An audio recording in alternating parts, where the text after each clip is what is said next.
Yo, what's happening? Welcome to another episode of the joeZONE podcast.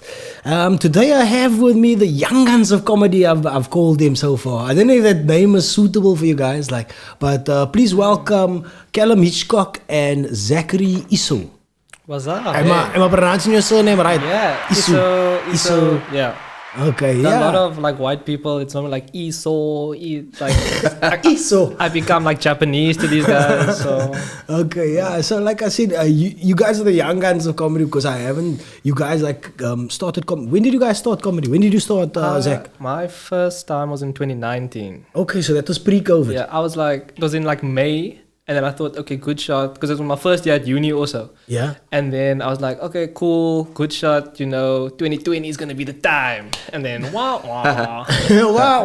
Were you still in uni while you were doing, during COVID? Yeah. So how did you do your courses and stuff like that? So it was weird because like we acting. So we need to be like with each other. And it was like one of the worst things trying to like do a movement class and a voice class over Zoom. So what is your course? Let us start there. So I studied theatre and performance at UCT, specializing in acting. Okay, so how do you study that during COVID when you must isolate? Like how do you study theatre acting? Huh? That was the thing. And it's like if you study that, is there going to be a future for theatre acting at that time? Well, hopefully no more diseases that kill people start. But how was that experience? It was like, honestly, it wasn't great. So UCT, what they did is at the end of 2020, they started to kind of open again. Yeah. And we were like some of the first people to go back or to get to go back because we were contact-based. You had degrees. So like us and the doctors basically were the only guys that got to go to university in 2020. Yeah. 2021, but like it was horrible. Like acting, is that like an essential worker somehow? Like, huh? Somehow, yeah. Look, they're paying us, or my parents, not me. My parents paid like moors a lot of money, so they were like, "Look, you're gonna go to that fucking. You're gonna finish that. You're gonna finish that fucking course, dude. whether there is a theatre or not, you're gonna finish that course, huh?" But luckily it got better. Now I have my degree, so away. Okay, so 4 years later, you got the degree. 4 years later, yeah. Yeah, and Callum, you over there. You from where are you from, my friend? I'm from the Eastern Cape. From the Eastern Cape. And when did you come to Cape Town? A year ago, actually, 1st of April last year. Okay, so you came here post-COVID. Yes, post-COVID. What brought you to the Cape? I was desperate to. I mean, I had done a little bit of comedy in Gqeberha, PE. See that liquor. You know how it is. You got that click in. Oh yeah. I was showing off. I'd done it a few times in PE, but PE was like, cool, you can do a gig every 3, 4, 6 months maybe. Mm-hmm. And then also my now fiance, my girlfriend at the time, we came here in December before we moved here to visit her family, and we were like, wow, it'd be cool if we lived here. And then pretty much from that point forward, I started applying for jobs in Cape Town. We moved here in April. Oh, so you got the job here in Cape Town and you moved here. Yeah. And then your comedy career started, like. Yeah. What was your first gig in Cape Town, if I can may ask? First gig in Cape Town was Tiger's Milk Long Street. Oh, okay. I heard about that gig. I haven't experienced it, but what was it like? They've got one of those spotlights where you just like can't see when it's in your face, and also you're just fighting with waiters, because the crowd is like they just come in there for food. They're not coming there for comedy. The crowd is very much being subjected to comedy. Subjected to comedy. That's a good way of putting it. They're just trying to get burgers, and then it's us like making dick jokes. Now they must listen to you, like Callum, Hitchcock, do comedy for the first time. They're like, why is there a guy over there, and why is he still speaking? Please stop, sir. Yeah. So that was your first experience. When did you have a liquor experience in comedy? Like, I've had lots. Like going to. But after that, when was your first liquor one? Like, what was your first liquor spot? I think maybe a week or two after that was the first time I went to Armchair. Okay, nice. And that was like amazing. Like seeing every Wednesday comedy at Armchair, like painted on the wall, like not even in chalk, like painted on the wall permanently. There's comedy here every Wednesday. That was like magical for me. That was like, oh my word. Okay, that's the Mecca. That's why we moved here. Yeah, I've arrived. Yeah, that was really magical. And and then yeah, just like doing all the spots, the open mic spots, like Rascals and stuff. Like since then has been, yeah, like to be able to conceivably do comedy every night of the week is like so amazing to me. Yeah. Having You got a bit of a. I've seen you perform once, and I don't know if it like.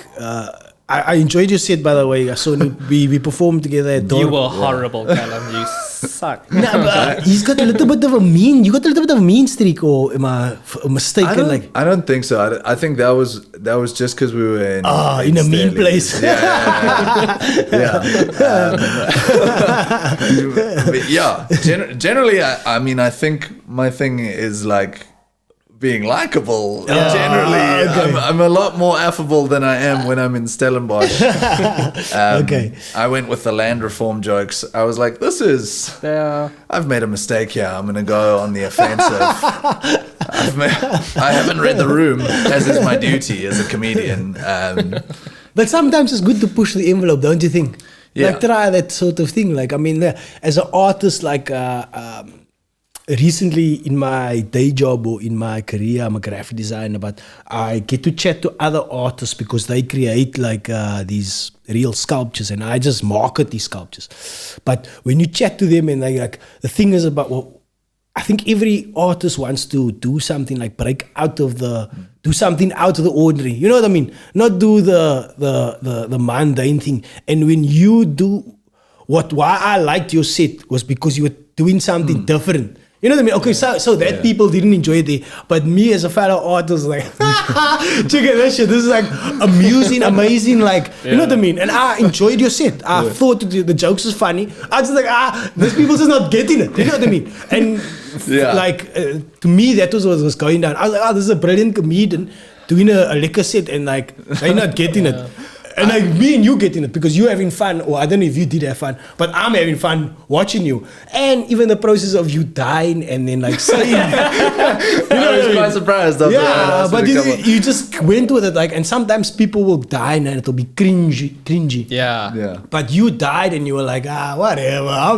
I'm sort of going with it, the flow. Yeah, there's definitely, but like, definitely nothing worse than like thinking you did well and then someone then being that like, was that's tough. Yeah. Like I mean, the reason why we do comedy is because we're like aware and self-aware. So yeah, I think it is cool to be like, I think I know I'm dying here. I think we can all see that. I'm gonna be super honest. I think to the tail end of my comedy career that I was doing, I wasn't super honest with myself. Like I was like not doing well, and I'm like telling myself, "No, I did good. I did really good." And then I like sort of like pat myself on the back, but nah, it wasn't that good. This shit. That's why I'm not doing it that much anymore. I would like to get back out there. Zach. Yeah. Tell me about your first time on stage. When was your first time on stage? My first time was in OBS, in that road. It was Salah's gig once he ran it was like an OBS cafe. Oh yeah.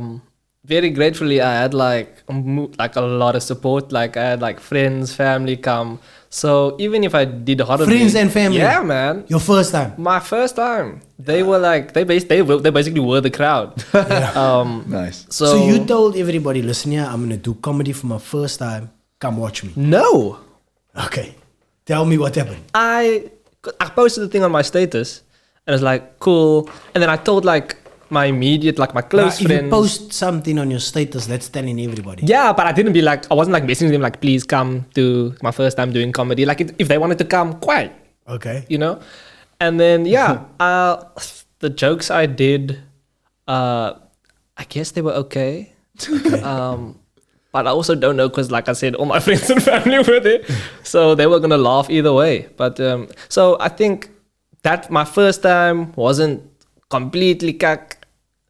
But then my first like lekker time was at Comedy on Brie. I think I don't know who hosted it. It was Open Sesame. Sorry, no, I lie. Open Sesame. It was Open Sesame. Open Sesame, we said. It's like next to Tiger's Milk like on just Street, around the corner. Okay. It's called like a Wave Cafe or Something like now, that, yeah. no, Or the okay. Wave Theatre. Yeah. Oh, Yeah, where they I had know. the- Okay, so that was Mario's gig. Is that more, what at that time? Definitely at one point. At one point, but I don't know whose gig it was when I did it. But yeah, that was the first time I was like, okay, no, this is going well. None of my friends and family were there. Yeah, there's something there. to it. Yeah. Something to it. So you're acting. Does the one help the other, or do you feed the feed of each other, or how does it work? I mean, I would say a lot of like Tula. I want to say RIP is not here. We're missing one of our guys. Or something happened to him. I don't know what happened to him. He's on a trip to the moon or something. I don't know. But you would always tell me like, you can like you see like I have like a stage presence that like other comics sometimes struggle with, and it says I look very comfortable on stage, and I am comfortable on stage because I'm used to being on a stage. So yeah, it's my first step was be a comedian. Like even in high school, I was like, be a comedian, but you have brown parents, so you need to study something. You can't just okay. Oh, so you study something that can get you into comedy. So I was like, okay, Dave Chappelle style. If I want to pursue comedy, what is kind of can marry that? What degree? So I was like, okay, acting, and then I was like, oh, coincidentally, I fell in love with acting also. I was like, okay, this thing is also cool. So yeah, that was kind of my journey. Do you write a lot? I do try, yeah. Try like scripts and shit like that, like stuff like that. Yeah. Then do you write skits like or something like that? Have you tried that? Yeah. It's actually mostly skits that I try to turn into scripts that fail. And do you have a TikTok presence? I had one in COVID, yeah. But you don't have one now. I mean, I have the account there. Isn't like a TikTok presence and like a sort of theater thing? Yeah. And where we going to? Okay, but listen. Almost compulsory. Isn't it all somehow combined? Because that TikTokers they doing somewhat of theatrical performances, the way they get their message across. But then like as an actor, right? And this is like some of the things. Here we go. It's like, it's not even a thing of like, oh, I'm an actor and I studied this thing. But it's just like, if you think to yourself, like, these guys, it's having fun because you're having fun making that content. And then these guys are making or coining it, like getting brand deals and stuff. And then here you are with your UCT degree, unemployed and poor. And you're just like, oh, I could have actually just gotten a degree that could have gotten me a job. But I think you're missing the point there. I think you can still take the one and do it. Get into that TikTok world and you need to just find that presence. Yeah, and find that niche, which I think is also important because like some people just try to do like all kinds of things. Like you get those guys who are like, okay, I'm just gonna make an example like Owens who are like, okay, I talk about relationships and that's my like thing on TikTok. I make dance videos, that's like my thing on TikTok. I do funny things, that's like my thing on TikTok. And then you get Owens who are like, I'm gonna do all of it. And all of it's going to be my thing. Yeah, and a lot of people, because of the way TikTok works is with the algorithm, like people just do what's trending. So it's not, here's my original thought that I'm presenting to the world. It's, here's this thing that's trending. I'll just copy it. And then we've spoken about it a lot amongst the like open mic guys. Like we know that we like have to be on TikTok for comedy now, but like I know it's helpful for acting and like short filmmakers and stuff. You have to be on TikTok, but that's just the like canvas where the medium shouldn't change, like the art shouldn't change. Yeah. The medium that it's expressed through, the art will live forever, but the medium that it's expressed through won't necessarily. Yeah. Like paint sometimes lasts longer than the canvas that it's painted on. And people have to remove paint from a canvas and like restore it. And that's just the medium. But the art is still beautiful, whatever kind of canvas it's on. It's on, in inverted commas. Yeah, I think that TikTok, podcasting, comedy, all of this that things that you can create, I think this is not the final. I mean, like if you look at it like 10 years ago, podcasting and doing this was not a thing. Yeah. And there's different styles of podcasting. Like you guys have been on a comedy intensive podcast, the Foof guys. I mean, you just ripping jokes all the time. Whereas here, I try to get to know you, see how a creative mind works. Yeah, That is what I'm trying to do. So there's different things that we all trying to do, but this is not the final form of creativity. I mean, maybe like short clips. We take short clips from here and we put it on TikTok. Then that creates something, you know what I mean? Yeah. So we're doing long form, yeah, but we can take that long form and cut it into short form content. Yeah, but even you know? with like we were chatting with like our show that we're taking to the National Arts Fest about like starting to record our sets and even starting our own little You video. taking a show to the National Yeah, Arts Fest? man. Which show? One of each, So baby. the one of Okay, each, so tell me about this one of each show. So you guys are yourself, the two of you, and Tula Sizwe. So you form the three amigos. What is the name of your one of each. One of each. Okay, Yeah. one of each is meaning, yeah. Well, we can say colored guy, white guy, black guy. That was we the reason we decided to do it was because I think Tula came to both of us and he yeah. said, hey, I like both of your guys' style. I think we have a similar sort of writing style without being too similar. And I think maybe we should try do a 3-man show. We all agreed a nice format for like the audience. It's 20 minutes and then the host, so there's a bit of a concentration break, and then 20 minutes, and then the host, and then the final 20 minutes. So who's the host? Well, it's different every The- time. the- So you swap out the host Yeah, and then headliner. Okay, that's like yeah. So we have an opener and a host usually. We've done the show like four times times now. the three of you guys have done the show 4 times. Nice, man. Yeah. And it took us a while to come up with a name. After the first Yeah. time we did it, we landed on. So when did one you of guys each. do it the first time? December last year How was The that? Outlaw, yeah. at the Outlaw Theatre Company. That was nice. Is it the Outdoor Theatre Company? Yo, so you guys got a following or something like that, huh? I don't know about that. I cashed Callum's in. colleagues. Yeah, I cashed in all the people from work who'd been Yeah. threatening. We must come to a show, Callum. I went, okay, well, Here's the show. here's the show to come to if you're going to Okay, come to liquor. one. And I was, my tone was quite pointed. I was like, okay, well, Here's it's the time now. show. Let's go. You This keep is the saying. you guys keep saying this is the show. So yeah, we sold like 30 tickets, which was amazing. Nice. The whole idea behind doing the show now really is not like whatever to make a whole bunch of money and sell tickets. What we want to do is work on the show so that by the time we get to Arts Fest in June, which is a little over a month away, we've done the show a few times. We've gotten feedback, and it's a polished piece of work. Yeah. As a whole. After 4 shows is a polished fish. Well, no, No. or at least more polished than it would be if we arrived at Arts Fest on the 27th and did Nothing. did that for the Yeah. first time. Sure. And it's like, okay, here's the 3 of us now. We're doing the show. So yeah, we'll by the time we go there, we'll have done it 8 8 times. 7, 8 times, yeah. And you guys are obviously working on your craft on your side as well. Doing open mics, Yeah, nights and stuff like that. absolutely, yeah. Obviously.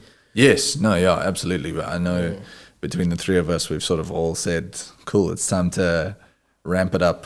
Try get as many I like spots. the guys your guys' attitude. Some people would say, the naysayers would say it's ambitious.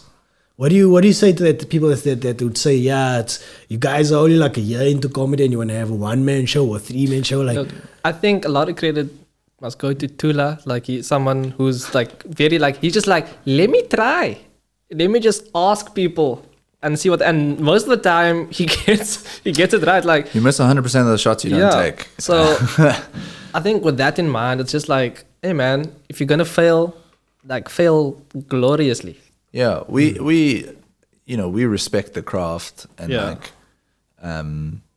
there's definitely no sort of sense of entitlement on Yeah. our behalf, and we are also all 3 of us, as with most people, really fighting with imposter syndrome while we're doing it. Sure. We're like, okay, cool. I guess we're doing the Arts Fest show. Like, little old us. Okay. So how did you get onto? Mustn't you apply to get into Yeah, Arts so Fest? we applied. We shot our shot and we got in. No, how come some people get denied and other people's get? That's Ozfest business. Yeah, I think Really? I think it's a case of, you know, they're trying to curate something. So I went last year.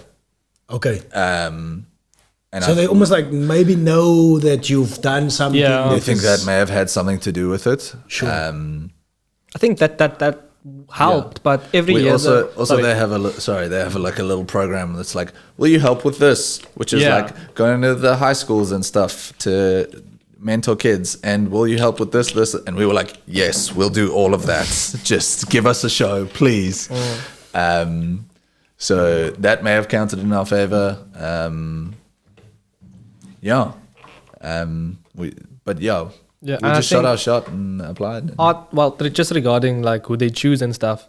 Like every year, Artsfest kind of goes with almost like a little theme.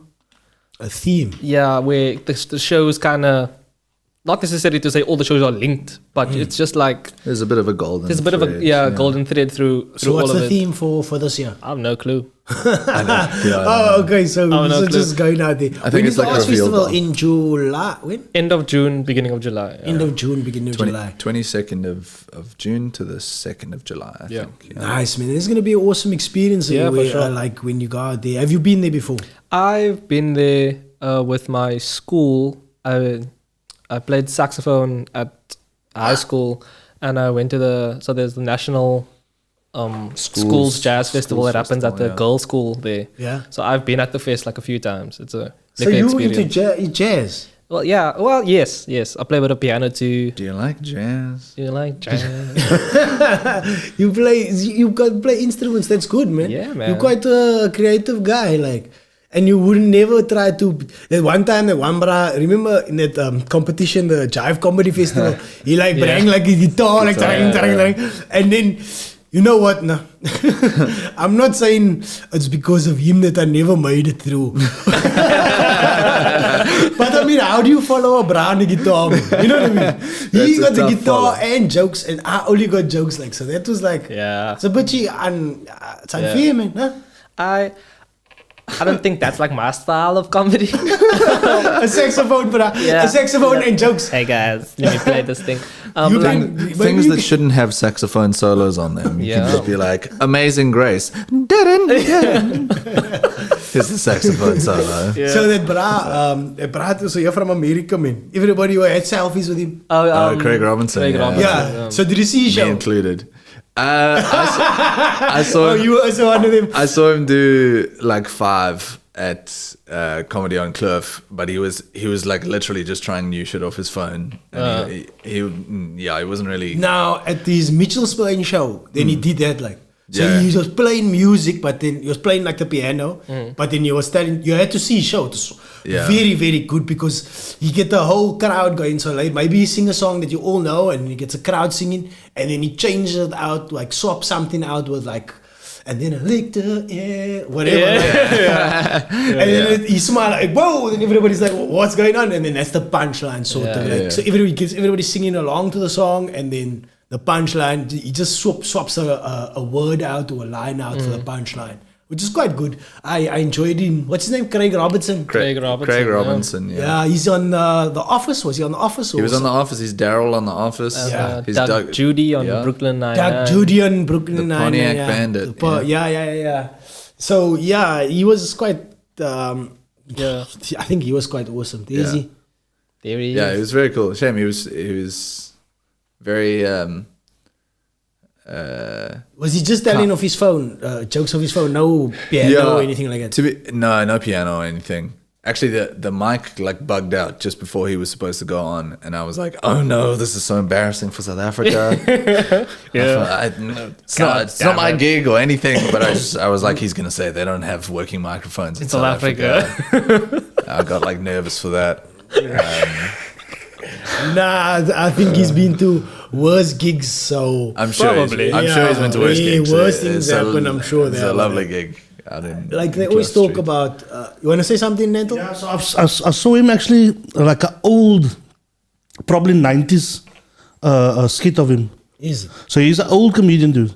Yeah, they've all been doing it a while. So bro. I It's think just he's that seen after a worse. while- I mean, Yes. Oh, yeah, America's he's been done. through that phase, and I think South African comedy is why they come here is because they feel that South Africa is going through that phase again, like going through a phase that they went through in the 80s and the a golden age of comedy. the golden age, the 90s, really. Yeah. I don't know which is the Yeah, golden one. comedy is very, very young in South Africa. Sorry, Yeah. Yeah. and I mean, even if you look at this Jive Comedy Festival, now when I first entered it, it was like that was just a few years ago, like 4 years ago or something like that, 5 years ago or whatever. There was like 30 entries. Now this recent one, how many entries was there? Like close to 87, 80. I think. 87. yeah. So that's more than double. That's like so many entries. Like, so if you look at something like that, there's so many new people in Yeah. that Oh, yeah. competition. Talking about the Jive Comedy Festival, how did it go, Zach? Went well for me. Are you through to the next round? Yeah. Yeah. Nice, man. Awesome. My heat is on the 24th. On the 24th. Yeah, that's the last one. So- Tula also made it. Two last made it nice. memory. Nice, yeah, 2 out of 3. You weren't there at the. I didn't go. No, I entered, but I was out of town. They were like, I also entered, but I had a podcast, so now we know where my priorities are. Anyway, Zach, you had a good set. I liked it. Yeah, hopefully. You like- that's why they he's got being- me through. He's being modest. I heard it went very well. Yeah. Is it? Yeah. Yeah. Well, I did jokes that I knew were gonna hit. Yeah. And I think that's what everyone should do. He did the money jokes. I did the money jokes. What's yeah. were you on stage regularly before the competition? I'll say so fairly regularly. Yeah. What's fairly regularly for you? Once For a week, me- once every 2 weeks, once a month, Like at least I try to be like twice in a week. twice in a Yeah, week. if Okay, I that's can't, regularly. at least once a week. That's what I try to do. Okay, that's Yeah. really that's because you gotta keep that you gotta keep exercising, keep that. Is this Craig Robinson? Yeah. Yeah, so you did exactly this on at in Mitchell's Plain. Okay, there Keyboard goes the tells. material. Keyboards, you tell it the joke. And it made me kind of nervous to come up, but I remember something my father would say when I was a little boy and I would be scared and alone. He would say, "Stop crying." And right now I want to share a poem with you.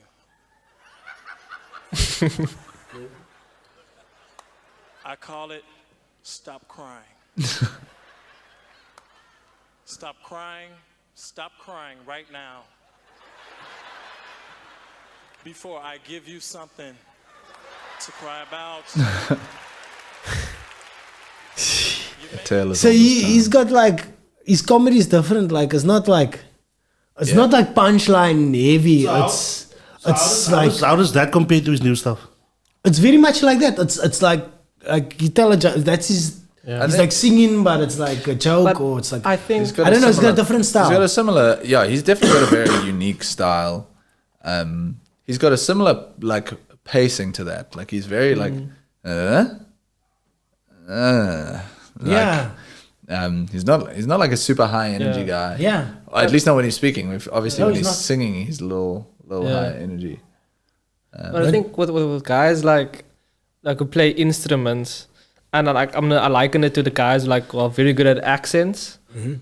That the funny is it's different. It's a different kind of funny because you're appreciating think the it's- talent with the comedy. Yeah. So like if we just like doing stand up and just doing a good set, cool. It's a different kind of appreciation because like somebody who can do an accent or play keys or play guitar, play an instrument.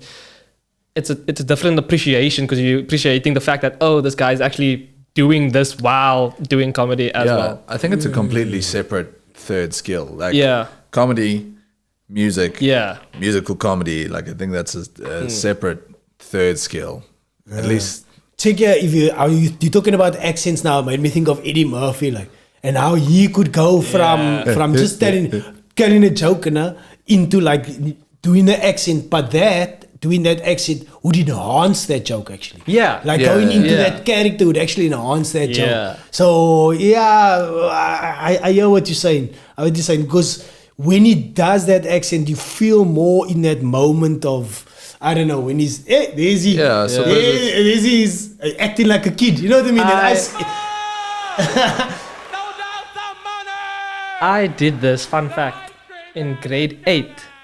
they like asked us to do like some a comedy thing for like drama. And earlier in that year, I watched Delirious for the first time. And I told myself, I'm going to do the ice cream joke. So you reenacted And it. I killed. I Crushing. killed. But you Eddie can't do Murphy's that, bro. Obviously on stage. This was grade 8 in a drama class. But you're not allowed. You stole somebody's joke. You stole Eddie Murphy's didn't know Murphy's that. joke. man. Murdered with Eddie So, Murphy's ice cream. so you Killed with remind Eddie me of, Murphy. and you know, Sim, I told a story on the Foof podcast. Yeah, I saw that. You Yeah, check I it saw out. that one. Where his first set, he did like Mitch Hedberg. Yeah, Mitch Hedberg, that's whose jokes it was. Yeah, I mean, that is exactly what you did there, bro. Exactly. It's I was grade even eight. worse. I just didn't tell anyone. This is the first I time. just copied it bar for bar. Now they know, Bar like, for bar, word for word. somebody in your grade 8 class is watching this You podcast. You little This I guy, knew it. I know he did Eddie Murphy. That's where he got his start.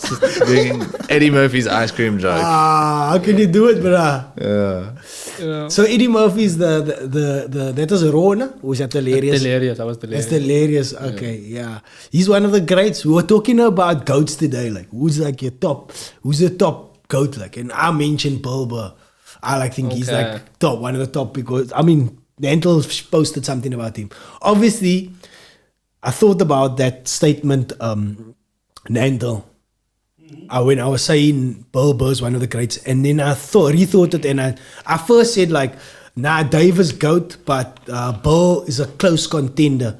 And then I thought about it, and I was like, nah, bruh, Dave has done too much for Yeah. comedy and humanity to not be all-time GOAT. By himself, That bruh's GOAT. Yeah, He's Dave GOAT. is head and shoulders. Above the rest. Yeah. Like, maybe the Pretty others much can anyone. come, like, There's yeah. lots of other outstanding comedians, I would and then say- it's Dave Chappelle. Yeah.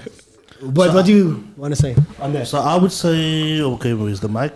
So I would say the reason why Bill is second compared to Dave is Dave has a struggle, man. There's a struggle. There's a struggle to it. So if you check in music and whatever, even Eddie Murphy, Richard Pryor, Red Fox, they all had a struggle with them, man. Like the best And- music came from the you know what I'm struggle saying? or from darkness, the blues So all that, came so from. that gives the art more. It's like the question I asked D about the struggle music. The struggle, the music was there. There was other music as well, but the struggle gave it more authenticity. And I think if your art is just for you and your art is just, I'm going on a tangent, but it's fine. If your art is just for you, then I feel it's a bit hollow. Man. But once you attach a community to it and the struggle with the community, then it becomes something that Bill Burr can't really do. Yeah. That I don't know, because Dave is attaching it to his struggle. I don't know because like the way I see like just commentary on like the biggest one of the biggest things was Dave's comments on the whole transgender thing and that whole back and forth. I just that what that done for what that comment was or what it did like not just for his people, for everybody, for humanity. You know what I mean? It was a comment about humanity. It wasn't just a comment about freedom of speech. About black people, white people, because it was about everybody. So that's why I say he's just he's always gonna be there. It's his He's always thing. on point. He's always on point, but I think he got it wrong when he. The only time I thought he got it wrong was the SNL skit where he says that Jewish people can't blame the black people, but the black people never blame the Jewish people can't blame the black people, but they never blamed him. So he was a bit off trying to connect it too, because he's really good with connecting. That's And you know what I'm saying. But that's the only analogies times- and all that type of things. But I would say Bill Burr is second. I would say. Yeah, I would say. Callum, you want to say something? I love Bill Burr. I like him. I was gonna say I think Dave Chappelle, besides just being like outstanding as a comedian, I think he is, out of all of the famous comedians we can think of, like way smarter than any of those guys, just like on an intellectual level. Yeah. That's an aside point I wanted to make. Yeah. I really like Cat Williams Oh yeah, love Cat. and Love Cat Richard. Williams. Love. Oh, I thought you said not Cat Williams. No, and I was like, no, what no. did Cat Williams do? What happened? No. He went a bit weird, but Yeah, he's, he when did. he was on point, he was on. He wasn't and always Richard- on point. No, he's not always on point. He's a gym sometimes, he's a but when he phenomenal was, comic. he Yeah. was. Yeah, when he's on stage. When yeah, he's off stage, yeah, different unreal. Cat. Different. Unreal presence. Yeah. Yeah. And Richard Pryor, who you mentioned as well, who's apparently a terrible human being. Apparently, yeah. But he's But really he had a funny. terrible upbringing, bruh. Yeah. Apparently, he was on fire. We are all part of a system. Yeah. If your mother was his mother a prostitute or something, or he grew up in a crack house, or he grew up in a what you call it, a brothel or something like that. Something like So that. if you have a upbringing like that, I mean, like the it's cycle pretty repeats. much. Yeah. Yeah, and that they say a lot of times like that type of Good art comes from pain. Like, there we go back. Like Nantel was we coming saying. back to our point over there. Who do you like? What's your top comics? Besides Eddie, because Besides you stole Eddie, his okay, jokes. and besides Dave. You stole his jokes. Why did you steal his jokes? It's wrong, bruh. I really like John Mulaney. John Mulaney. Baby J. The Baby J, have you watched it? I haven't actually watched it yet. I loved it. I'm Have saving. you seen this John Mulaney dude? Yeah, that's John. Is he a new guy? No. No. He was like he was the head writer on Saturday Night Live for like 10 years or something Yeah. dumb. Is your humor as close to John Mulaney's? Hey, you got a nice suit on there. Give us some volume on this, Nantel. I'll say it for Zach. He's going to be modest, but I think Zach's style is not dissimilar to John Mulaney. I think you're not a clean comic like Yeah. completely, but pretty much clean yeah. cut, wholesome. Wholesome. This Thanks. year, clean cut and wholesome. I would look older, but it didn't happen. I don't look older, I just look worse, I think. Honestly, when I'm walking down the street, no one's ever like, hey, look at that man. I think they're just like, whoa, that tall child looks terrible. Get some rest, tall child. You can't keep burning your Okay, candles. so I see the Zach influence there, like the cadence. Yeah. there's I definitely think like something. guys like Mulaney and Seinfeld, like the way I write is very like story based. Like I'm always struggling. Like my punchline is all the way at the end of the joke, and then I'm like, but there's so much story before, and then like the story isn't funny at all. You're like, stay That's with so me, to trust me. So I also write like that. I got a big punchline at the end, but I must first tell you a whole Yeah, story you about need the background, how I you did need- this and that. You and- need the context. Yeah. So like yeah, guys like Mulaney, Seinfeld, who else? So what you need to work on is like if you're telling a long story and then getting your punchline, you need to work on which I was told to work on is economy of words. Yeah. So like less words to Yeah. get to the punchline, which Yeah. is quite awesome. Respect the reader. I get there eventually. It's just like the first few times I do the joke, I have to do like the whole thing. So I know, okay, that's useless. You don't need that. You don't need that. Then I can start to chuck away and make it like a nice little bit. But the first few times I'm like, I'm gonna die. Cool, I'm just but gonna- it's for the joke. I'm gonna die for the joke. Eventually, they don't know, but it's coming. I'm just going to tell this story. It's coming. Who else is liquor? Who else do you guys rate like it's in South Africa? We're not talking internationally. Who do you rate highly in South Africa? Comedians. Sure, there's so I many. really like Dylan Oliphant. Like, Dylan Oliphant's unreal. Like, I personally don't love like one-liner comedy. yeah, but the way he does it, oh but he's my so word. good. Dylan Oliphant's so Does good. he do a lot of one-liners? Like Yeah, he's pretty much just That's one-liners. what's basically his thing. Yeah. and he's cooking like every 15 seconds. Pretty much, he's getting a laugh. yeah. he won an award now for the content that he Yeah, it shares was a on. content. He does this Man United thing like quite a rant. Yes, he and it does his little eventually even rants. came to the Premier League somehow. Yeah. Michael, yeah. Wow. Somebody showed Michael Owen like, yeah, look at this price. Always reacting to- calling you Yes, like, I have seen and that. he's like, yo, what, my bro, what's up with this lighty? It's quite, it's funny. Yeah, Imagine Dylan it, Carol. Oliphant's really funny. I saw you searching now. Dalen Dalen Oliver, Dalen Oliver. obviously is Dalen, Yasin, KG. Oh, KG. KG is a joke. I think he's my favorite, actually. KG I think is probably my favorite South African comedian. Yeah. He also like, if I was putting together like a hypothetical something like Saturday Night Live most definitely. You would want him in South there. Africa, first name on the team sheet Yeah. is KG. KG, yeah. So they did this. They did the series for SABC 2, I think it was. Comedy mixtape. That's Comedy what it was. mixtape, yeah. And he was like a general. Oh, watch that. I know what you're talking about. Oh, bruh. Yeah. Comedy mixtape where he killed me. Like, so then I don't know what the one bruh comes up with ideas for the dictator, and then he's like the dictator. Oh, it was brilliant. Alfred Adrian is unreal as well. Yeah.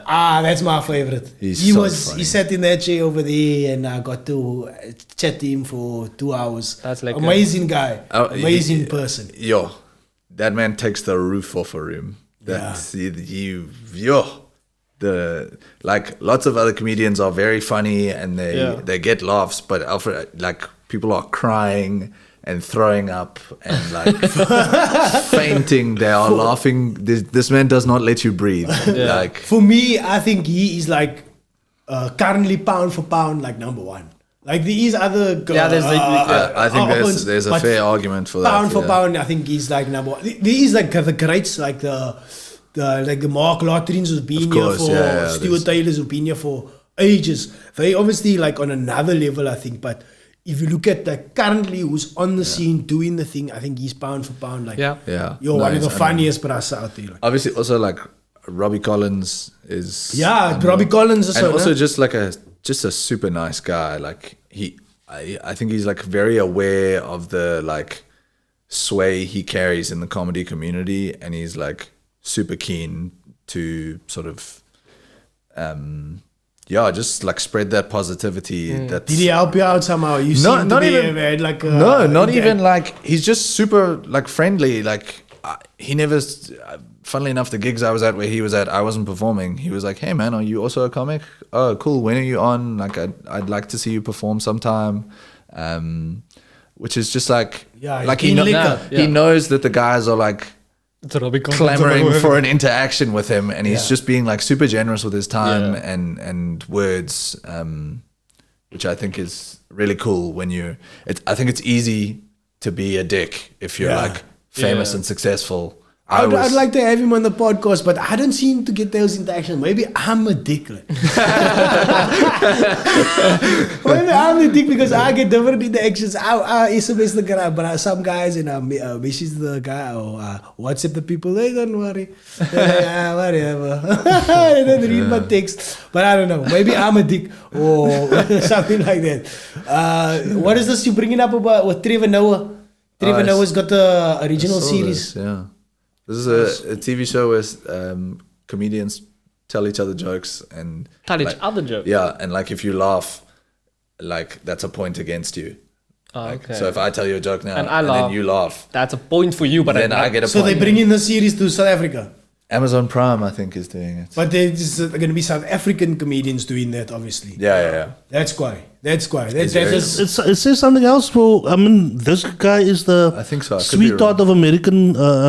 They love him. Late night, and he gave it up and is doing this. They obviously gave him a hell of a percentage equity. I would think. I think like because I mean he could do movies in America. Huh? No, he could try at least. I think he loves stand up. Hey, I think he enjoyed the late night thing. But I think he really wants to tour and do stand-up. My theory about that late night thing is that he first got there, he wasn't given a script, or the script was a little. And as the years went on, he got a script and he was told to say this and not to say that. That's why he left. That's my theory. Yeah, maybe. Because if you watch him over the years, and comedians, everybody want to be on Liquor with Trevor Noah. But I'm going to say this, if you watch him over the years, from the time, and he's a liquor bro with everybody, and maybe me saying this is never going to get the opportunity to have him on my podcast. Yeah. But if you watch him over the years, he started off like the Daily Show, going. But then slowly over the years, it's like he got more of a script and he had to be more left aligned and not right aligned, and he had to only like criticize the one side and not the other side. And that is the thing in America. Politics play a major role in the media and whatever, the Daily Show and all those type of things. So if you're gonna come for the joke against the left, they're gonna say scrub, write that one, make a joke against the right. But I also think with like networks, they work on the ratings, man. So obviously, if you're going to make a joke about the left, your ratings are going to go down because people are going to stop watching. Exactly. So I'm sure he was lost. He was lost number wise. He was lost in the. Is it? Yeah, he was. The numbers was really bad. Sure. Yeah, because podcasting is gonna trump all those numbers eventually. I mean, all of those. But not podcasting. In between the shows. I mean, you're still up against your own type of shows. Yeah, so, like Fallon, exactly. all those kind of shows. But all those, I mean, those shows in that format are kind of dying. Like, Yeah, they are. Yes. It's network television. Like, there's like 6 viewers on NBC. He was just dying sooner. He was just dying quicker. Yeah, true. It is dying, and I think something more free flowing and open discussions like this is taking over, and I like that. No, but it's better. You shouldn't be fed information. Yeah. But the you thing is, should I have think- like difference of opinions. I think sharing information. The Fox News was their channels were more successful. But all those brass are gone. Because they weren't forced to as like the script, what you just said now, they weren't forced to feed follow them the script. the leftist stuff. Yeah. But the thing is, why Tucker Carlson but he's and a the other news- one. Yeah, but they were fired. But the thing is, they were fired because of that lawsuit that Fox lost there. Yeah. So there's politics involved with it. With that is Absolutely. Yeah. Both those heads, Tucker Carlson and what's the other one from CNN? Dom. Don Moreira. Lemon. Both of them, they were my bro, is because their salaries are so flippin' high, and the numbers don't match, bro. Yeah. It's like, and if you look at it, those two Owens are two of the highest paid dudes. So how can you be paying these guys like massive salaries and your company's not even making? You know what I mean? Did you check? You're not making that money anymore. Do you Patrick bit something? Patrick David Lewis. Patrick David. He does a whatever. podcast, right? Yeah, so he's a businessman. brilliant, bruh. But he doesn't need to do the podcast. He's so rich. Yeah, but he made an offer to Tucker for 100 million over 5 years to join his network, basically. Sure. That was like I think it was yesterday or a couple of hours ago. Numbers. So yeah, so it's podcasting is a major money. I mean, Rogan showed it. Yo, but 100 million can. 100 million over 5 years, which is not. 20 million a year, yeah. I think they also made the same offer. Good work if you can get it. Does that bruh pull at numbers? But here's the thing: what I've learned from I obviously study how the podcast world is going, right? So what they do is they take over your personal page, and then you share your personal page. Somehow you need to work out something with your personal page and the revenue that you make from the personal page. Yeah, you probably goes have into you getting paid as well. So there's some fine line, man. You probably at the very least have to like report the numbers from your personal page and that sort of thing. Like but I know But your personal page got nothing to do with the. It depends what they offer you. If you're working for a company, your personal page and your Instagram and that got nothing to do with that unless it's underwritten. The reason why I'm saying that is because there was another comedian he was on Daily Wire, and he didn't want to sign with Daily Wire, and then he made the whole contract in the open. And one of the things was your personal page will belong to us, to Daily Wire, I think. And if you get if YouTube or Facebook whatever bans you, then money will be deducted from your original pay type of thing. Sure. And then he was like against it because he said that YouTube and all that places is already left Like you said. Yeah, it's you know what I'm aligned saying? to a certain... So if he's going to say something on the right where it benefits Trump or something like that, aligned to they're a going to certain dox him, you know what I'm saying? Yeah, it's aligned to a specific But it's very agenda. interesting. It's very interesting how comedy and news and podcasting, also, let me say, comedy, news, and media is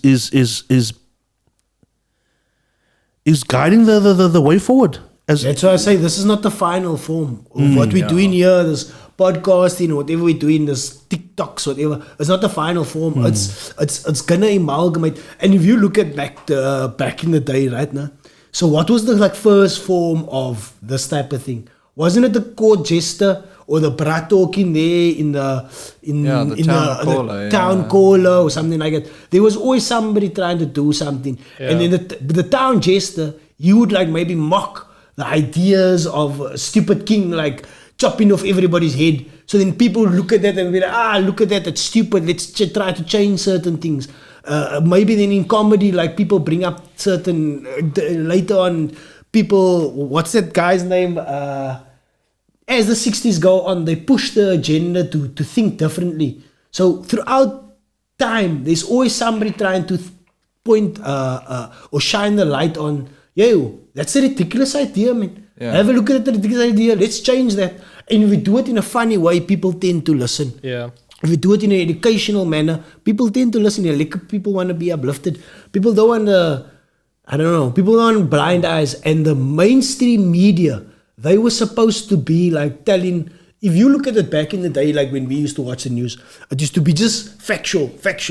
Nowadays, the news are more aligned to agendas and all those type of things.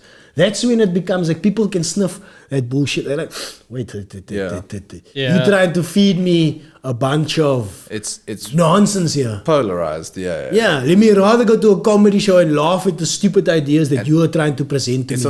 It's also very binary in that it's this or this when issues are discussed. Anyway, at least from an opinion perspective, and I think people know that there's a lot more nuance to issues like that. Yeah. And it's not just this or that or this. that. It's actually more like this on the spectrum.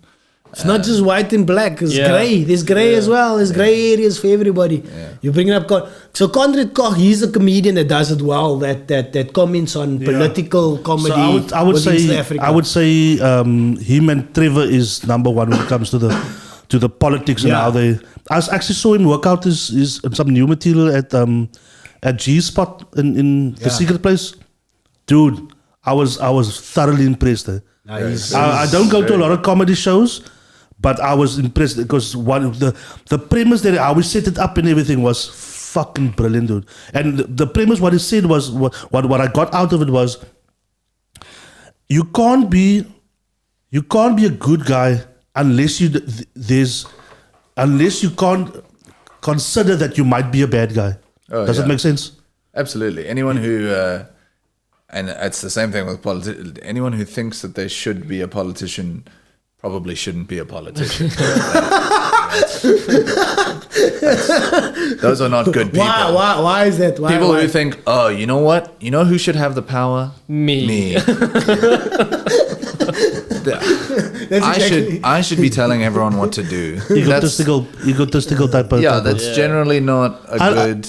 I like Rogan's perspective. He says everybody needs to do mushrooms. Even that egotistical brasa, they must do mushrooms and humble, you know what I'm saying? We're just an ego death away from just a utopian society. I think that's also what make comedians so much different. It's because they are eating humble pie, all the time. That's what I was saying. Being humbled, I think the key. Who the fuck is this guy?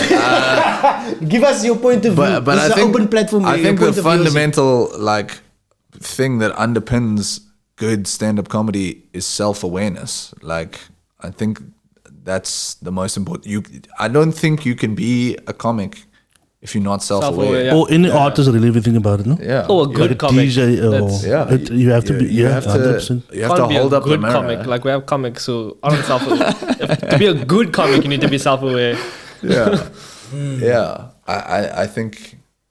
it's sometimes hard to be honest with yourself. Like I'm taking, I know you guys are taking that side, but I'm gonna take the other side of this. Like it's like sometimes hard to be honest with yourself. And I mean, you look yourself in the mirror and you're like, nah, this is who I am. Or you tell yourself, I don't know, you tell yourself you're something you're not enabled, just so you can feel better. Yeah. Am I making sense? Yeah. I think that I tell myself I'm the shit so that I can be the shit, so that one day maybe I can really be the shit. yeah. I don't think I don't think that vetoes it automatically. Yeah. Like, I mean, we spoke about it a little bit at the beginning of the show. We're just three guys who are in June going to the second biggest art festival in the world. Who are we? Like, so I hear you in terms of that. But I think like last year I spoke a lot with like the guys in my class because we were all like cucking ourselves. We were like, oh my word, we're not going to be studying and we're actually going to be like in the world trying to do this thing in this industry, which is absolutely really tough to make it in. And it's that thing where you do get the guys who are like ignorant to the fact that they're not that guy. But that doesn't mean to say you shouldn't think of yourself as that guy. Yeah. But there's a point in it's not. You can see it in the person where you know you're talented, you know you're doing that stuff, but like they kind of reserved with it, and that's like the cool people. But then you get the Owens who, yes, they do have talent, but then they think everything the bee's knees, like the cuck. And that's a bit of an And that's irritating person where you don't want to be. Yeah. I don't So think you should always be backing yourself, always back yourself to do the things, but not to a point where you think I am the be all and end all of this thing. confidence and not cockiness. Yeah, I think that's nice. That's a nice thing. And there's shit. What did I want to say now? While you getting your thoughts, but here's the thing: it's a difficult thing because once you are there, right, and you come comfortable with yourself and you're confident, and you get feedback from the people. Just remember that level is not going to be there forever. Yeah. So you need to up that even. Yeah. You get what I'm saying? You constantly so need to. then you need to. Then the conversation starts over again. Okay, so you on that level? Are you on the new level? Thinking you're something you're not. Are you that? Are you on that level? And will other people see you as that level? But the other people don't really matter that 100%. But it's a give and take, man. It's a beautiful dance where you know what I'm saying. So it's a conversation also that. Sorry to break your word. I'm sorry. I said when D got his stripes to be called a grandmaster, right? So I asked her, so how does this work? So I got a brilliant answer. So the award was given to him, and he accepted it. So once he accepted it, it was the people gave it to him, but he had to accept it. So because he's a humble guy. But once that two married, now he is the grandmaster because nobody's going to. Who gave him the award? There was an award. I think it was 2011, 2012. I think it was around about there. I was a good up, so we had a party. Had a party for him. We had pictures and whatever. But it was a organization, I think in Joburg or something, that they honored him. They acknowledged his work in the his life work. Yeah, because in the States you get granted that. You know what I'm saying? So there's I actually met two grandmasters in my life. The grandmaster Kaz. So it was very strange to me how it happens there and how it would happen here, because I don't see that there's other countries, man. So it was weird. I wonder how you become a grandmaster in comedy, like. You don't know, you just become coach or something like it. It's weird how there's no. How do you put yourself? When you call yourself an open micer, when you call yourself a support act, when you call yourself a headliner, there's no sort of like, what do you call yourselves? Open micers. Open mic. Yeah. Open micers. Yeah. When you feel because you start doing things like you saw like support acts. Going to Gravestone Festival, you know what I mean? Yeah. No, so it's like people could say, check it, those open micers thinking they support acts. What's up with us, brasa? Yeah. You know what I mean? I mean, it's like we said earlier. Like we knew when we applied that people were going to be like, That's weird. What if a headliner don't get a spot? And then we you got the guys spot, get the spot. yeah. You know, they're going to be looking at you like, yo, Yeah. good deal. Yeah. That being said, We're going to high schools. After this. We're going to high school after this. We signed. Did you sign? You clearly didn't. Stick the box. we're so sure that like some of the people who applied and didn't get in like filled out the form wrong. I'm so sure that happened. Sorry, man. I'm throwing salt on wounds here. No, yeah. You know, I must stick the Fiani. But No, yeah. it's questions that is out there that people are bound to ask. Or, No, totally. Yeah, it's And it's we things that's- feel weird about it. That's to be clear, we feel weird about it, but we're just pressing deserve on. it, man. We're just You giving deserve it a it. shot. Take it. Grab it with both hands, with both opportunities. So for anybody that is going to Grahamstown out there that's going to listen to this, I mean, these guys are going to be there. Check them out. Like I know there's a lot of people from Cape Town that go there in June, July. But obviously you're going to get some reps in, and that's including this weekend. You guys are going to be at the Armchair. Am I right? We hope so. Allegedly this What? weekend we're supposed to be at Armchair. But why allegedly There not? may be a slight Slight scheduling shift. conflict. Oh no. That's not on our side. It's just a booking thing. It's an admin thing. Okay. They overbooked. Yeah, we would love to be there on Sunday. We would, but it's a booking thing. But okay, people must check out your Facebook we'll page await- and check it out. we'll await if they wanna- confirmation. so this is the National Arts Festival from the 22nd of June to the 2nd of July. Have you guys ever thought of putting a podcast together?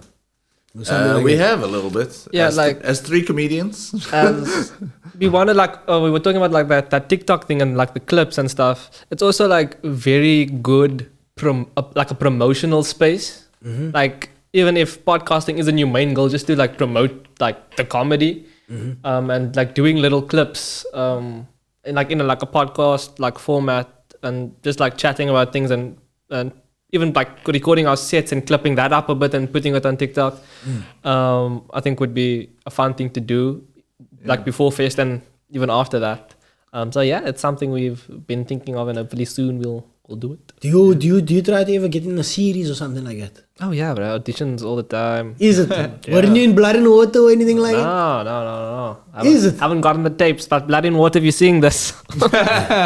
Just go on available. Grandpa's I'm still Instagram home, available. if you don't mind. So Grandpa is a friend of mine. Grandpa and Gary Joshua, they are stuntmen, and yo, brah, they have the best job on earth. Sorry, they have the best jobs on earth. But anyway, they've been doing some dope stuff. They're working on I think they're working on a new series like King Chaka or something. King Shaka, something like that. They did a Woman King. Oh, so wow. they train the Amazing. ladies for that Woman King that's and stuff nice. like that. They work I with watched Siv. Woman King. That movie was cool as fuck. Yeah, so they do all they work with Siv to train him and stuff. So that's Grant.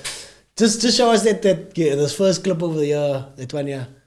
Quite cool. Now you must be signed in now. Come on, man. Okay, but anyway, yeah, this is Grant, our buddy, but he's like very much in the movies. He's been quite a bit of movies there. There's Woman King.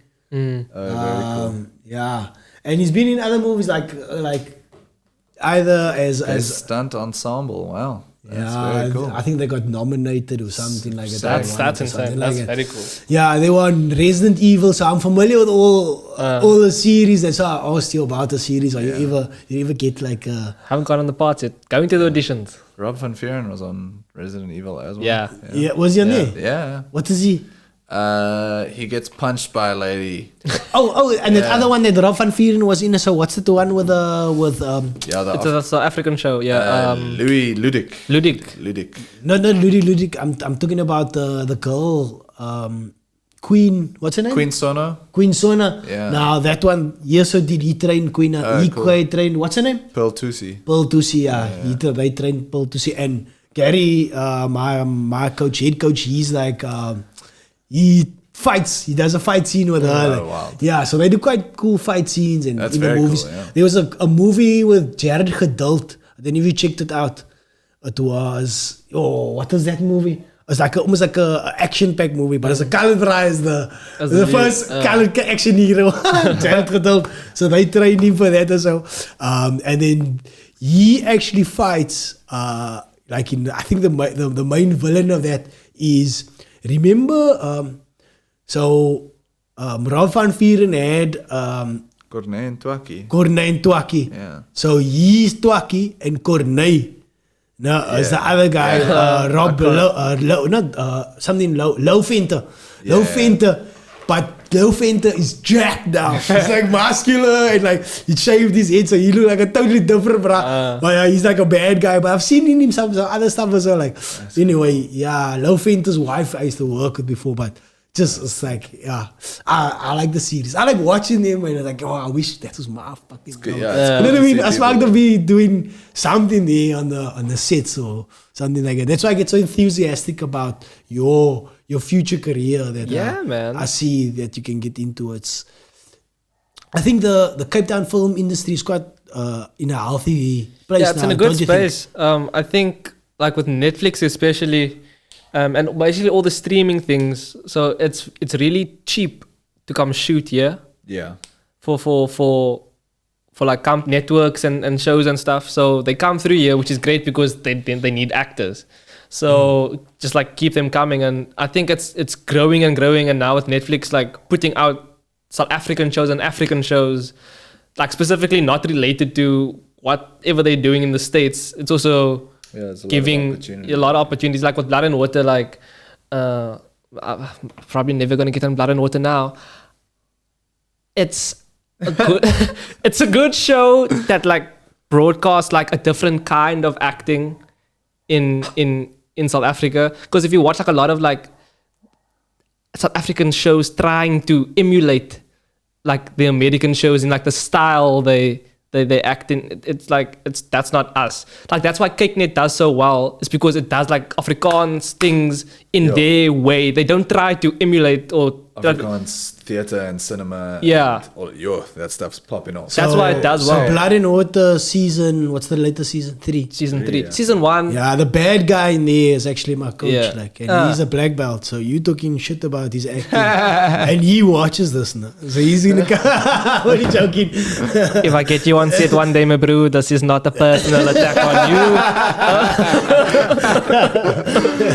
I haven't even watched season 3. I don't know who you are, so this is the previous season. Only joking. Yeah, I do get what you're saying, but I mean that is like a soapy. Yeah. You know what I mean? Yeah. So there is that soapy type of Yes. feel to it. Like. Yeah. And it's a South African soapy that's like a bit like modern, and I like it. And look, if we need the variety Yeah. of that type of thing. You know what I actually started watching recently is Easu. Oh yeah. Yo, it's on Netflix. Is it? And I started watching it from season 1. My bro, the acting in there, it's like 20 years ago, on point, bruh. Yeah. But it's also done some of the acting is also done in a very soapy style. But still, there is parts of it that's like super on point. Like it, I can like one bruh Javas in there. He's a brilliant actor. And I mean, I think he went on to do Generations and all those other type of stuff. But like we need variety, man. We need different type of stuff. We need a colored action hero. We need what is Queen Sona? She was a spy. Yeah. You need that type of thing. You know what I mean? I think And I think also we that's need comedians. We don't have comedy movies, like dope comedy movies. I think that's also what's going to be cool is opportunities are gonna come now for those movies to happen, because like the talent is here. Like we have really great writers in the country. It's just they don't get the opportunities to make the stuff. Yeah, when was the last dope comedy movie? And I'm not talking about Leon Schuster. Yeah, What, yeah. Leo Loop? Did you watch that one? I don't know. You know what I watched on Netflix actually is Blitz Patrolli Bullets Patrolli. with Joey Rusdin and David Oh, Cow. yeah. Is it? Yeah, and they play cops, but they It's like good. I think it's really funny. really I fun. watched Sodium it Day was once. also comedy. Eh? What? Sodium Day was also comedy. Eh?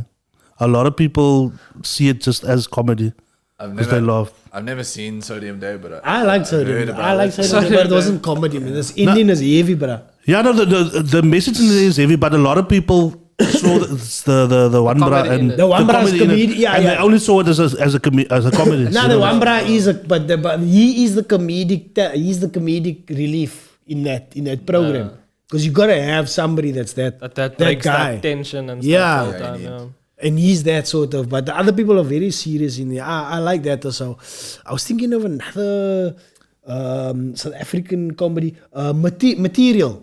Oh, yeah, of course. That is obviously good, but it's also done differently. It's done in a dramatic Yeah. way. I don't know if you guys. I think it's a brilliant story, and it just happens to be about someone as funny as Stand-up Riyadh comedy, Musa and stand-up comedy. So like you have to have funny elements in there, but I think it's just a good story without the. But I like the type of comedy that you talking about. I don't know if Blitz Patrol is almost like a slapstick kind of silly type of. I love that shit. Yeah, and it's got all of those like.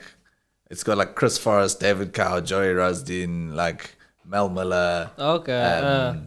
Tatsin Konzo's in it as well. Like it's basically the whole cast. All is your heroes. It's stand-up comedians. Like So you enjoyed that one. Yeah. I need to check that one out. There's a show, well, it's done now. It used to be on Kiknet called Hotel. It was Skalk Skalk, yeah. was in it. That show also hilarious. Hilarious. Skulkers is so good, eh? And he also studied drama, no? At UCT too, yeah. Did he study also from? Yeah. So one day I'm watching Tom Segura's podcast. Oh, yeah. Tom Segura, what is it called? Your Mom's House. Your mom's house, yeah.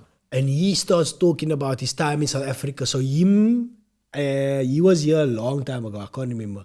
Savannah brought him, and then he's telling us the story on the podcast. And I'm like, you know, there's one time in South Africa, and then we're doing this show with David Cow. David Cow was like brought him, and I think Russell Peters. Peters was so involved. And there's one South African guy, he's a drama student, and he's like explaining the story. I'm like, who's this bro? And he says, yo, this bro's hilarious. And like, he just started comedy. I think it was 2012, 2011. I don't know. That was his first time that he won the Savannah competition. Okay. I think it's pretty much the competition that we're doing now, actually. I think that It's before the it was... Choice. No, is it the Communist Choice? Was that? Because that That's- one yeah, happened that's early what- in the Oh, okay, that's a what the different type of one. different one. Okay, so there's a Comedy Choice one. So he won that year, Skalk, and then he got the opportunity to perform with him, and they loved him and it's just crazy like listening to a podcast and this brother just started talking about South African comedian. Yeah. It's so much Skalk beside it. I was like, yo, this fuck, like he's so awesome. Like, Yeah, Skalk's great. yo, one day, like, my Skalk story. So one day, I used to do the open mics and stuff like that. And I go, there's like going to be like a 20 or 20 in 5. You know those? Yes, yeah, one of those, yeah. So we have one of those nights, like, right? And Yasin Bonds, this is calling out the names, like, and next to the stage is... So he's like, okay, so next to the stage is Skalk Poseidon. So there's 4 comedians before Skalk and they all eat shit. Skalk takes the stage and he kills me. That bra's talking about wallpaper. He's talking about the literal wallpaper at Omchi. So he's not even doing like his own material. He's just riffing. Nah, this wallpaper's like this, and then he goes up to the wallpaper and starts talking about pulling it on the wall, and then he just leaves it and then, okay, thank you, that's my set, and he goes off stage. Bruh, I'm up next to me. No, next to the stage. Next to the stage, Ryan Joseph, Yasin Barnes called. I'm like, what is this brat doing? How can you? My bro, I go up, my bro, eat, my bro, a bag of, that is the hardest. My bro, you couldn't hear a pin drop in that place. Everybody was like, what is this brat doing? You shouldn't be here. Like, it was like, people were like embarrassed for me. I could feel the crowd's embarrassment there. That's like, the worst even thing. they were like, Oh, shame, man. I'd rather a crowd boo me Then than them be like, and I think I even heard something like, oh, shame.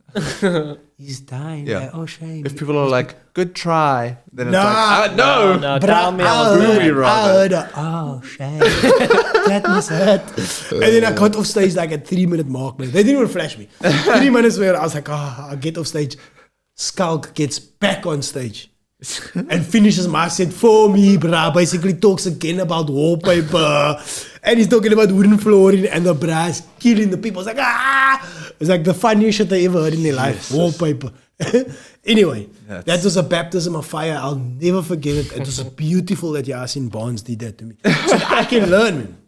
You have to learn. Oh, yeah. You got it. Yeah. I appreciate it. I would like to have Yasin Barnes on the podcast and I ask him, bro, what were you thinking when you did that? But it was a brilliant moment because it made me realize a lot. It's like, oh, there's levels to this shit. You know what I mean? Yeah. There's levels to this shit. And maybe I was getting a few easy laughs and stuff like that.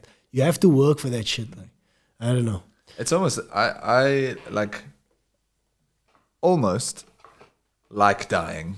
Yeah. Like it's kind of like a badge of honor. Like Yeah. you know, everyone died tonight. Yeah. Me too. Like It's not awkward if you're the only one that died and everybody else did well. that is awkward.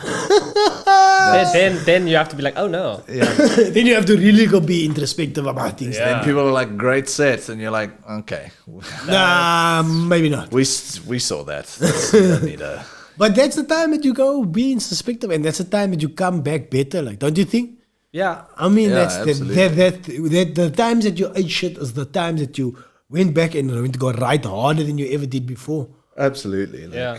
Yeah. Because obviously you don't want to eat shit again. So Yeah. And I think it helps you work. I think sometimes, you know, we come up with jokes and we tell them and we expect people to laugh at a certain part of the joke. And that's not actually the part that people find funny. They find a part a little bit earlier before funny. And you go, wait, why are you guys laughing now? I'm not the funny there part. yet. Wait. And then you have to rework the joke. Yeah. And like work out what people actually find funny about your joke, and it's not necessarily the part that you thought was funny. And yeah, I think it's much more beneficial for your craft to die a few times. Yeah. You seem to like learn. you write a lot. Do you write a lot? Yeah, I mean, my job is writing. Okay, you're Yeah. you're a copywriter. You I'm mentioned. a copywriter, yeah. Which So your job is writing. So that's why I'm guessing you write a lot of jokes. Then. I guess so. I like anytime something. I have a little black book that I keep with me pretty much all the time. I don't have it now, so that's not helpful. And if something funny comes up, Yeah, you jot it down. I'm like, cool. That's the start of a premise. Because like we're gonna talk about like writing processes. Like I've tried to say, okay, I'm gonna have a writing session for like an hour. I'm just gonna write and try to think of jokes, and that I can't do that. Like you're saying, like a thought will come into my head, and then I'll riff on that thought, and then once I have like a little chunk that I think could be a joke, then I write that down. And I used to, like when I first started comedy, I used to like write the joke at like in essay format. I used to like write the joke out with punctuation and full stops and like Have a drop a line title. and like emphasize this part and then like drop a line. Now you don't have And it like anymore. less so now. Like now I'll write down the premise so that I don't lose like the fundamentals of what I've like based this idea on, and then I'll kind of try perform it to work How the did joke you? out. What did you study? Sorry, Political science and you economics. studied political science and economics, and then how did you become a copywriter? It's a weird transition, bro. Yeah, so it's funny. Zach was talking about his 4 years of university. I did 6. I was only supposed to do 3. 6. I did a BA in I chose politics and economics as my majors. And then in my 3rd year, the chairman of the football club I was playing for at the time was like, hey, we're doing this fundraising thing. I follow you on Twitter. You tweet some funny shit sometimes. Do you want to manage the socials for this fundraising campaign we're doing? And I was like, there's literally nothing I would like to do more. And I did a pretty good job. And then this guy who owned an advertising agency was like, hey, you did a really good job at that. Do you want to come work for me?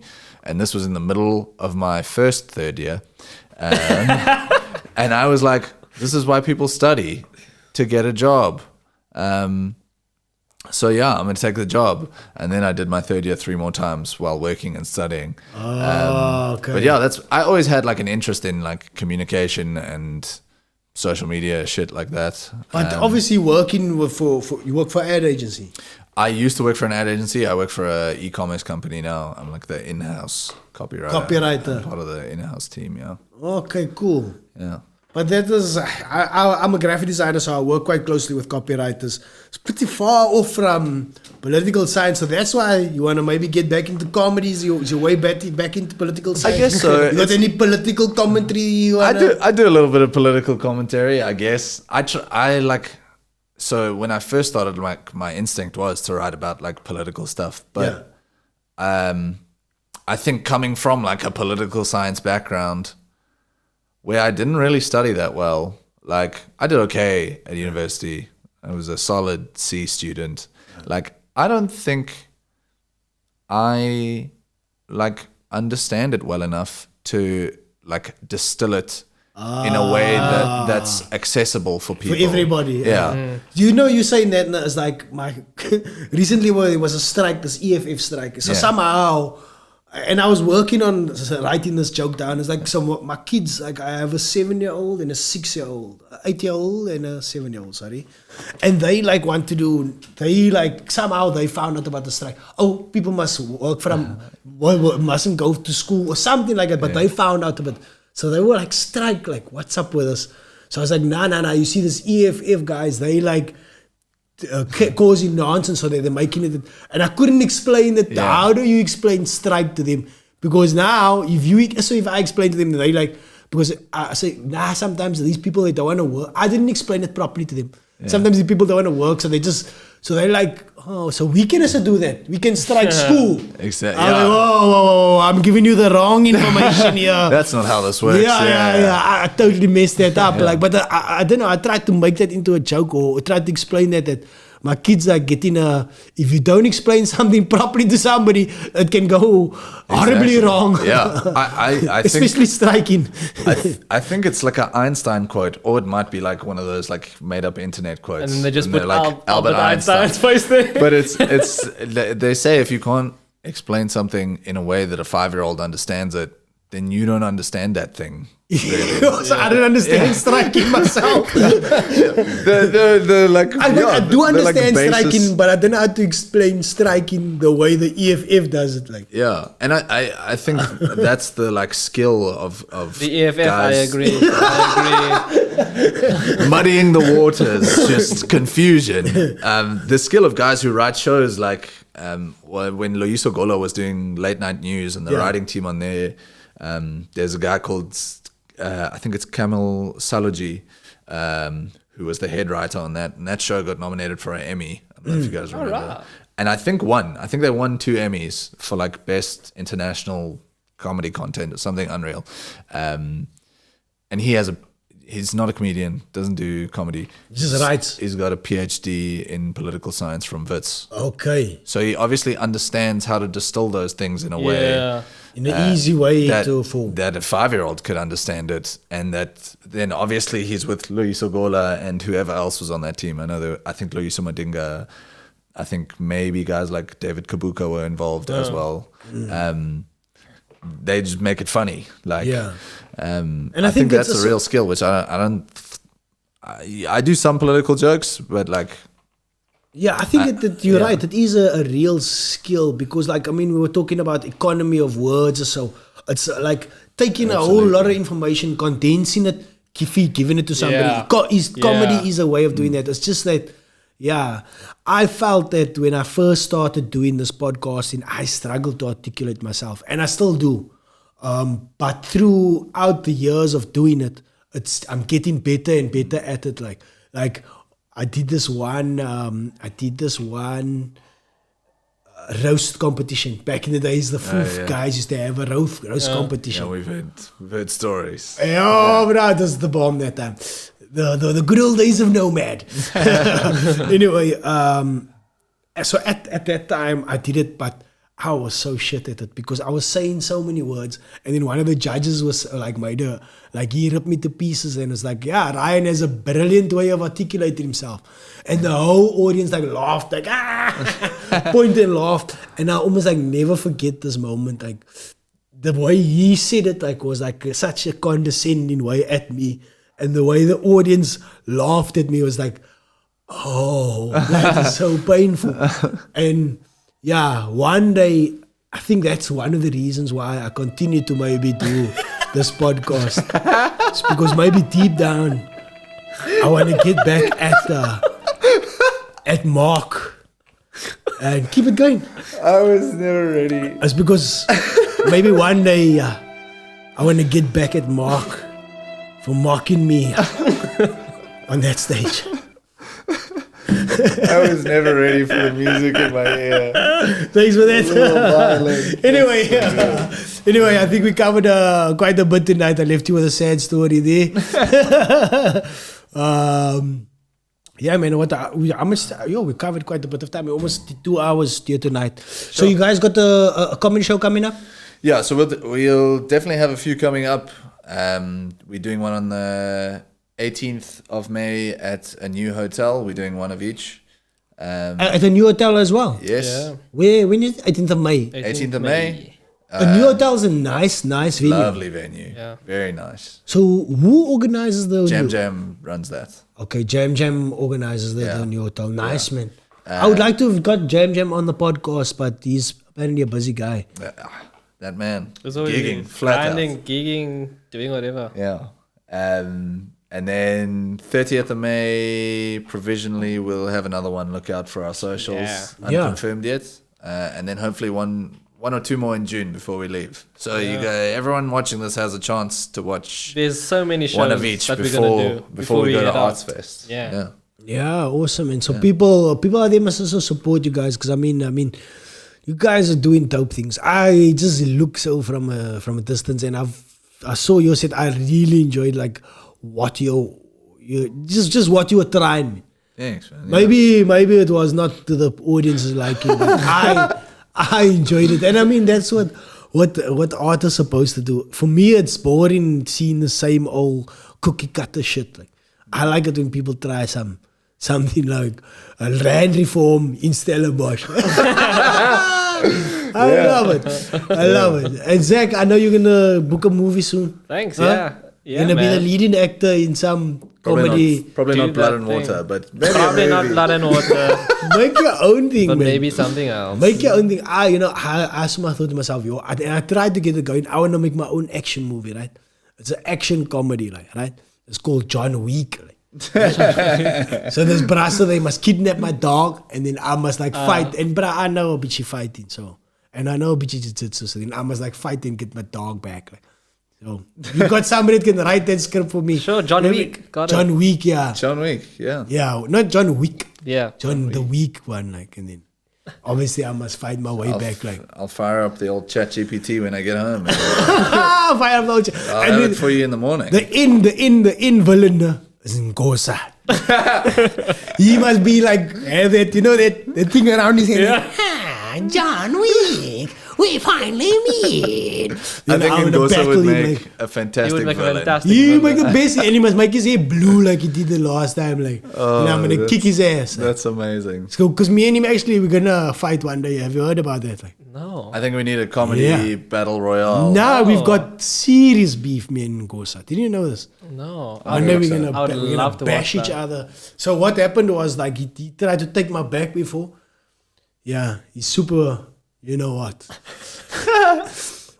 Yeah, he tried to take me back. I think he actually got my back, like, but yeah. But I was like, whoa, not here. Not in front of the kids. Let's run of the comedy community. Let's do this on an open mat or something like that. But anyway, thanks for joining me tonight, Yeah, man, guys. thanks for Yeah, having such a us, pleasure. man. Thanks This for was so having fun. us. It's good to get to know. I haven't got to sit down with you guys and have a chance to, and we did that for 2 hours. So now we know each other, and yeah, I hope to see you guys do some awesome things. Thanks, man. I've seen you perform like a while back. I haven't seen you perform recently. Obviously, like in 2-3 years, you're a different person, like a different comedy set. Yeah. Like. So I'd like to see you. Yeah, man. You do your stuff. I'm gonna come check out one of your shows soon. Please Amazing, do. yeah. One Give of us each. Give us a shout and we'll organize some comps. No. I pay for my comedy shows. I told that to Alfred Adrian as well. I prefer to pay for my comedy shows. There's certain shows I won't pay for, like an open mic. Yeah. But when you guys are putting on a show, I would like to pay. And I think that's what people should do. I won't argue with you. No, people should, like, you know what I mean? It's easy for me to get comms from you guys, or because you're a comedian, I can get in free, but how easy is it to pay? What is your tickets? 80 rand? 100 rand? What is it? Yeah, I think it's $100. $100, that's not bad. You're not charging 150 at like, what's Bafa's gig? What's his like 180? 180. Yeah. 180 a show.